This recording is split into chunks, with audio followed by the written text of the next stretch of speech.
উপস্থিত রয়েছেন সেনেকের ছোট ভাই মুফতি ইমাম হোসেন ওমরপুরি সাহেব দামাত বরকাতুহু আলিয়া। আরো উপস্থিত রয়েছেন দুলাল বাজার ঐতিহ্যবাহী মাদ্রাসার সুনামধন্য মুহতামিম এবং অত্র মাদ্রাসার সুনামধন্য মুহতামিম সহ দিগার উলামায়ে কিরাম, মুরব্বিয়ানে আযম। আরো উপস্থিত রয়েছেন এদেশের হীরাখচিত রত্নরাজি তরুণ পথের তরুণ দল, বিপ্লবী চেতনায় উজ্জীবিত এবং উদ্ভাসিত জাতির কর্ণধার, আগামী দিনের ভবিষ্যৎ বাংলার দামাল ছেলে, সক্রিয় যুবক ভাইরা, পর্দার আড়ালে অবস্থানরত বসে থাকা সম্মানিত মায়েরা, আমার ছোট্ট হৃদয়ের কণিকা ছোট ভাই ও বোনেরা, সকলকে এই মাহফিল ব্যবস্থাপনা কমিটির পক্ষ থেকে, হযরত উলামায়ে কেরামের পক্ষ থেকে আন্তরিক মোবারকবাদ। সম্মানিত সুধী, আসুন আমি আমার আলোচনার প্রারম্ভে আপনাদেরকে নিয়ে একবার সেই মহান সত্তার শুকরিয়া জ্ঞাপন করতে চাই যে রব্বুল আলামিন এই ঘুণে ধরা সমাজ থেকে, লাঞ্ছিত বঞ্চিত অপমান অপদস্থ সমাজ থেকে মহা সংকটময় মুহূর্তে আমাদেরকে কোরআন ও কারিমের জলসায় আসা এবং বসার তৌফিক এনায়েত করেছেন। এজন্য হৃদয়কে উজাড় করে একবার শুকরিয়া জ্ঞাপন করি আলহামদুলিল্লাহ। শরীরের সবটুকু শক্তিকে উজাড় করে আরেকবার বলা যাবে কি আলহামদুলিল্লাহ। সম্মানিত সুধী,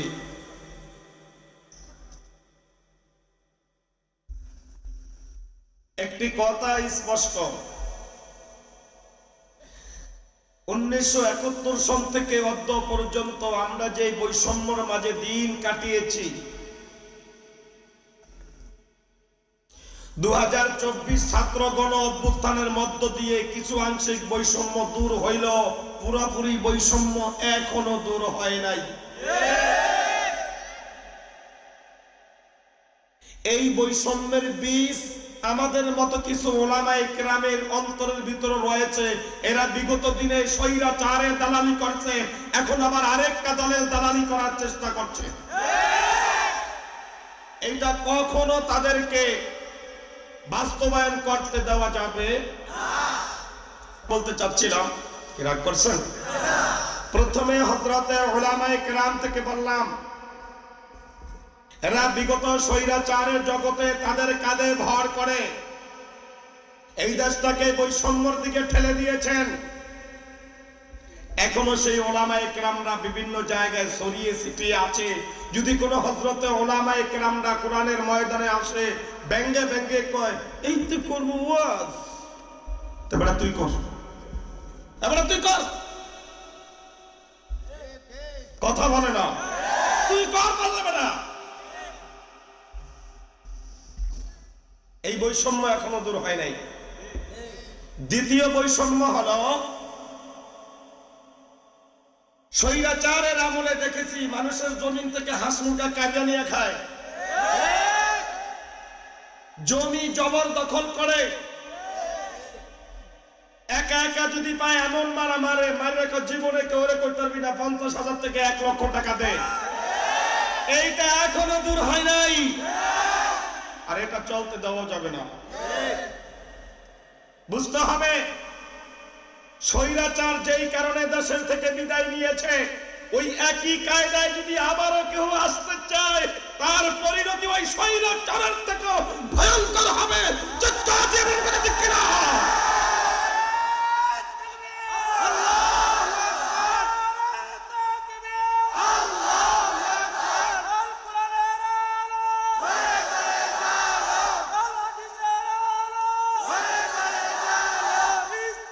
শত্রুরা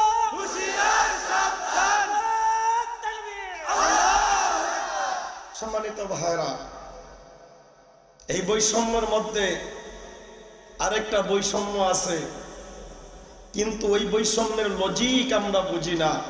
আমি একটু ময়দানটা কোরআন দিয়ে সাজিয়ে নিতে চাই। এমন একটি আলোচনা আজ আপনাদের সামনে আলোকপাত করার ইচ্ছা পোষণ করেছি, ওমা তৌফিকি ইল্লা বিল্লাহ। যে আলোচনাটা আপনারা কখনো শুনছেন কিনা আমি জানি না, তবে এই মুহূর্তে জানানো দরকার, জানানো দরকার। আমার বন্ধু লাঞ্চে প্রচন্ড ব্যথা, দীর্ঘ 1 মাস এইভাবে ধারাবাহিক, একটা দিনও রেস্টে নাই।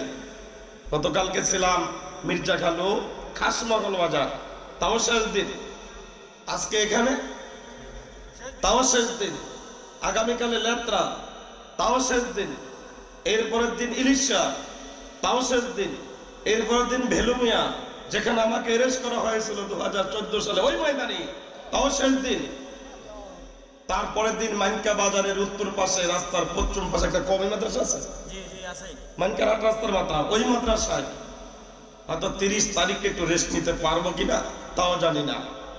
লাঞ্চে প্রচন্ড ব্যথা, কথা বলতে কষ্ট হয়।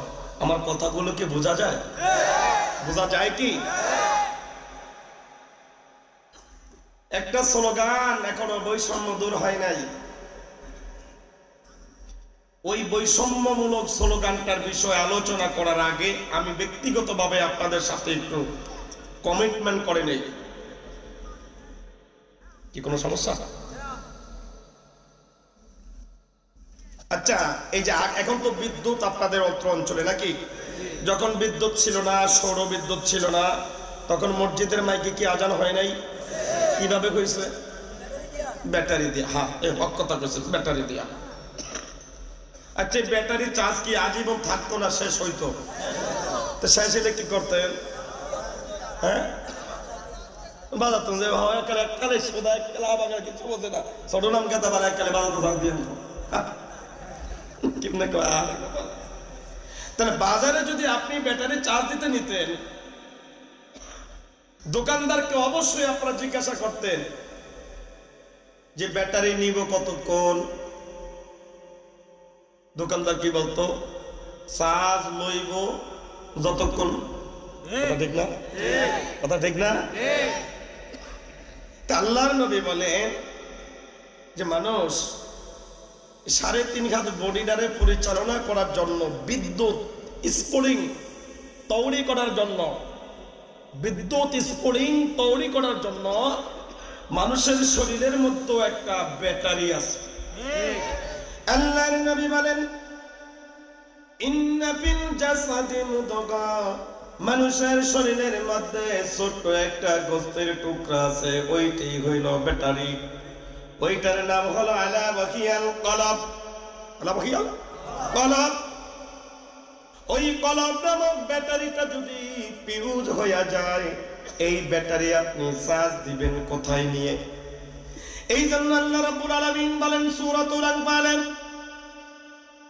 2 নম্বর আয়াতে, 2 সূরাতে আমার আল্লাহ বলেন, ওয়া ইযা তুলিয়াত আলাইহিম আয়াতুহু যাদাতুহুম ঈমানা। কোরআন তেলাওয়াত শুনলে মুমিনের ঈমান বেড়ে যায়। অর্থাৎ যেখানে কোরআন কারিমের আলোচনা হবে, কোরআন তেলাওয়াত হবে, ওই পিউজ কলবওয়ালা যদি ওই তেলাওয়াতের ময়দানে বসে, আস্তে আস্তে কলব নামক ব্যাটারিটা ঈমানের দ্বারা চার্জ হতে থাকবে। ঠিক আছে? এখন আমার প্রশ্ন, আমরা যারা এই ময়দানে বসেছি, আপনাদের একটা প্রশ্ন থাকতে পারে যে হুজুর, আমাদেরও একটা কলব আছে, এই কলবটা অবশ্যই দুর্বল। কলবটা অবশ্যই দুর্বল। এই কলবটা আমাদের এই ময়দানে চার্জ হবে কতক্ষণ? প্রশ্ন আছে না? কথা বলেন। তা আমি বলবো, বয়ান চলবে যতক্ষণ। বয়ান চলবে যতক্ষণ। কথা বলে না? চার্জ হবে কতক্ষণ? বয়ান চলবে যতক্ষণ। কথা ঠিক না?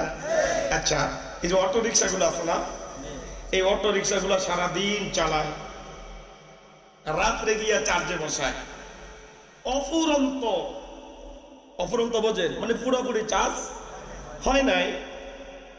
এই অফুরন্ত ব্যাটারি দিয়া অটো রিক্সা লইয়া দূরে কোথাও যাওয়া যাইব? কথা কন না কেন?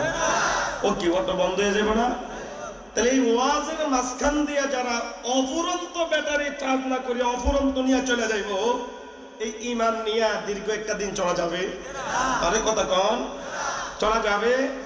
তাহলে এই মাহফিলে বয়ান চলবে যতক্ষণ ব্যাটারি চার্জ হবে, ততক্ষণ অফুরন্ত ব্যাটারি নিয়ে বাড়িতে যেতে চান কারা কারা হাত তুলে দেখা।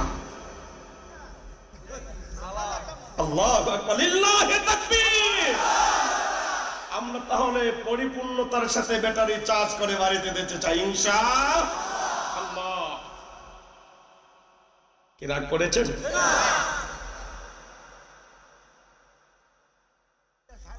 আমি যে কথাটা বলছিলাম যে কিছু কিছু বৈষম্য দূর হয়েছে, এখনো কিছু বৈষম্য রয়েছে।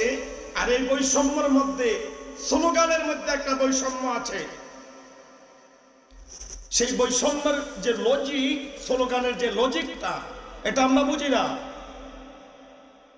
এ দেখেন, এখন আমি যদি সেই স্লোগানটা দিই, আপনারাও দেবেন।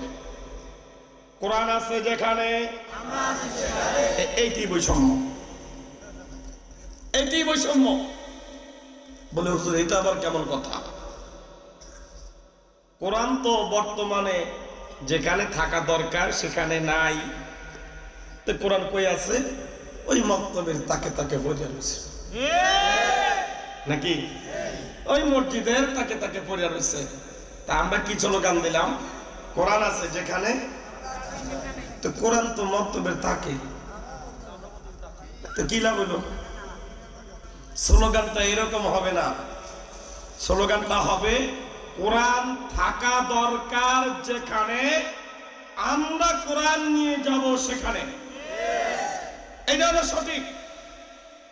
কোরআন থাকা দরকার যেখানে, আমরা কোরআন নিয়ে যাব সেখানে।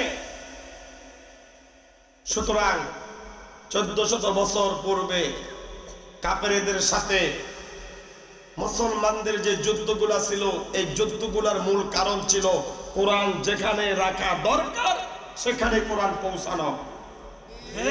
চিৎকার দিয়ে বলুন, কথা ঠিক কিনা? এই কোরআনের আরেকটি নাম আছে, মানব জাতির সংবিধান। মানব জাতির সংবিধান। এই কোরআনের নাম কি?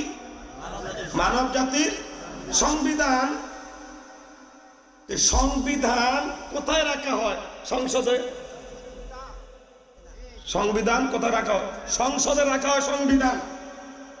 কথা বুঝি নাই মনে হয়? তো যে কেনে বাংলাদেশের জাতীয় সংসদে রাখা দরকার কোরআন নামক সংবিধান। 1971 সনে 30 লক্ষ ভাইয়ের রক্তের বিনিময়ে দেশ স্বাধীন হয়েছে।